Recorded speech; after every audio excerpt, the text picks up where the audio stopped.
এই দাও আস্তে আস্তে ধরে বলতে তুমি দাও যে তুই তো এই তুমি একটু দাও আমরা খাইলে আবার শুরু করতাম মগো তুই কাগো খাওয়ায় আয় হায়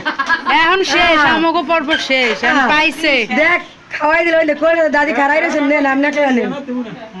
আর কইছি বল এই তুমি পিছন দিয়ে সরো তোমার লাগা ভিউ নষ্ট হয়ে সানা তো যাচ্ছে খাইতে পারতাছি না হ্যাঁ রে কইছি আরে মাইয়া মাসে খাওয়াইয়া আরে সানা না মাইয়া মাসে খাওয়াই জানতাম না আমি রাগ হইছি ওই যে আমি দেখছি আগে বড় ধরে রাখিয়া ছোট ধরে খাওয়াইছেন খুদে ভাত ভরি দিছি বড় খেয়ে বড় হয়ে গেছে না এই এদিকে গরম দেখ গামাই এই টেবিল দিলাম মই আইন এই হ্যাঁ দেন আবার দে আবার একটু দেখ সব না একটু দেখে এই যে দে আবার মো দেখো এই যে আবার দেয়ার জন্য আসছি আমার খারাপ দেবো ভাত দাও না কোন খারাপ হইলো এই আমি বাইরে লাইলা তুমি একটা প্লেটের উপরে নাও তাহলে তোমার আমার দাও দে প্লেটের উপরে নাও তোমার ধরতে সুবিধা হবে